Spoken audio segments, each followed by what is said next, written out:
Hey guys, it's a market update. More bad news for Bitcoin and crypto, to be honest, in the short term. Just doesn't feel good, does it? But there is light at the end of the tunnel, so I want to discuss that. The issue is that Bitcoin hasn't gone anywhere in 12 months. We hit 100 almost 12 months ago. We're basically still there now. And so Bitcoin doesn't move anywhere. Most alts bleed against that. But taking a step back, Bitcoin's over 100. Ether's at basically 4,000 as well, even though people feel negative. So look, the underlying, I think, is pretty strong. You just have to get through this period. So I'll go over the government shutdown and everything like that. There is also a 20% discount for the crypto course until November 24th. You can type BTC at checkout, you get 20% off. You can see all of my updates here. They come for free for existing users all the time. And then 300 plus videos on setting yourself up with an investment portfolio. So look, the government shutdown is not good, right? And it's prolonged. And obviously people are looking forward to this, saying if this does get prolonged, right? So it actually lasts into November, December. This is negative. This is just unequivocally a negative event. It's negative for sentiment, it's negative for spending, it's negative for the employment rate, and it's negative for GDP.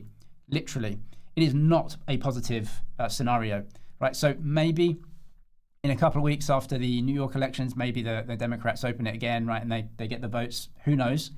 So look, it's negative right now, but it's going to get solved at some point, right? I'm sure. Otherwise, we're just going to be in this negative scenario forever. Maybe they're just waiting till after the New York elections. The other negative thing, which is a joke, is the Fed trying to play out like they're not in a cutting cycle, right? So they cut interest rates, right? Everyone expects them to cut in December as well, and they're going to end QT in December. Now, Powell, for some reason, he's got so much PTSD over the fact that he presided over almost 10% inflation.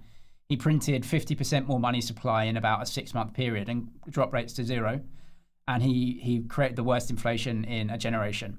He's got so much PTSD about that. He's just so worried about being positive in any respect, despite cutting rates and ending QT now.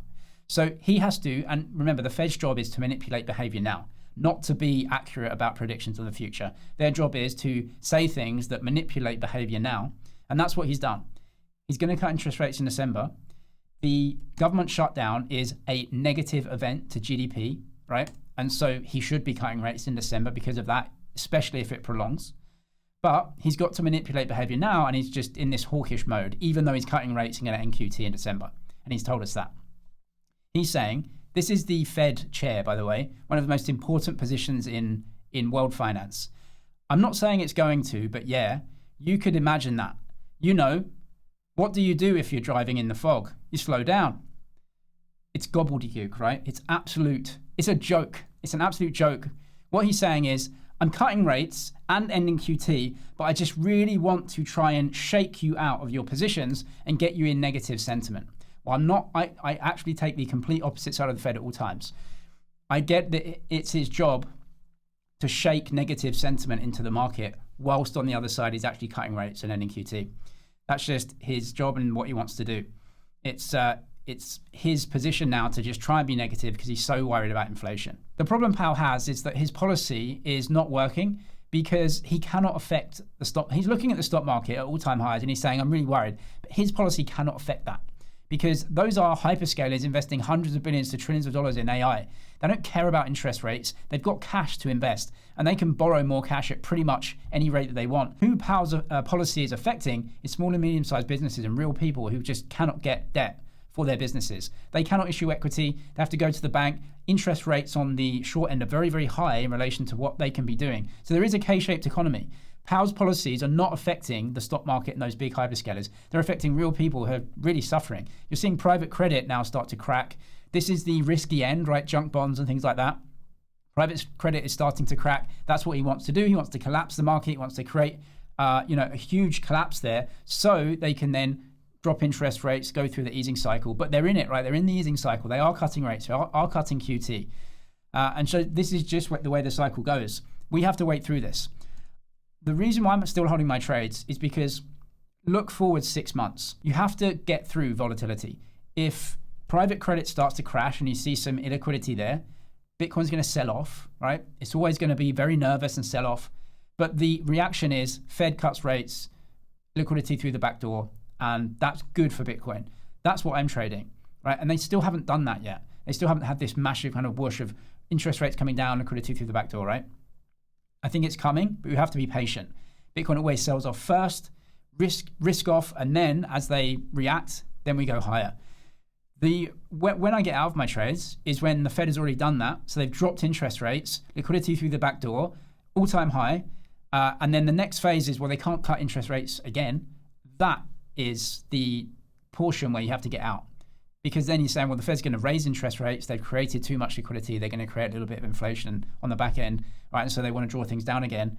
That's when you get out of your trades. But right now, if we're going into that, I just have to sit through volatility, sit through negativity, all of that, and wait for the Fed to react, because that is their cycle.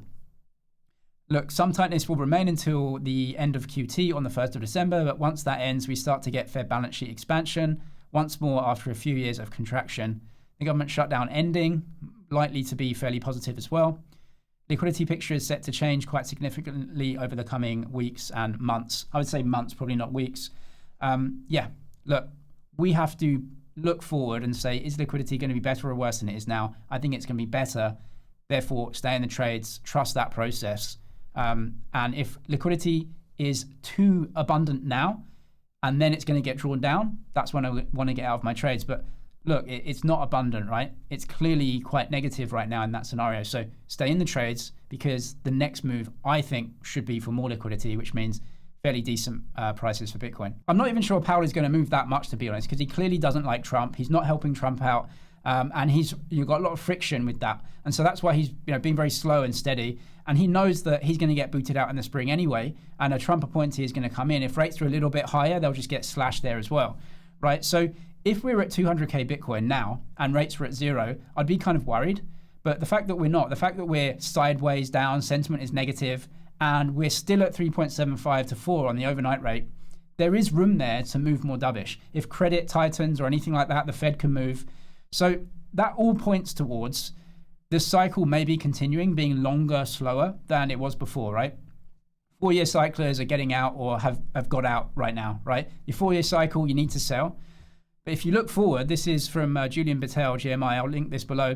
Financial Conditions Index, Total Liquidity Index seem to be inflecting to the upside in 2026. You've got rates high now that could come down over there. They're ending QT, and in the spring, they'll boot Powell out anyway, and that's definitely going to get more dovish because they want to pump everything for the midterms next year, right? So everything's pointing towards a bit of a longer cycle and a bit of a push to kind of stay in trades rather than get out. And I know 4-year cyclers are looking at 100K price level and saying get out. But if you're looking at macro, there's a lot of positivity that could happen. So I think I'm just going to stay in trades and see how they go. I'll leave the 20% discount to the crypto course down below. Type BTC at checkout. You can get a $30,000 deposit bonus on Bybit as well via the link in the description. I'm James, it's MoneyZG. Cheers for watching, and I'll see you in the next one.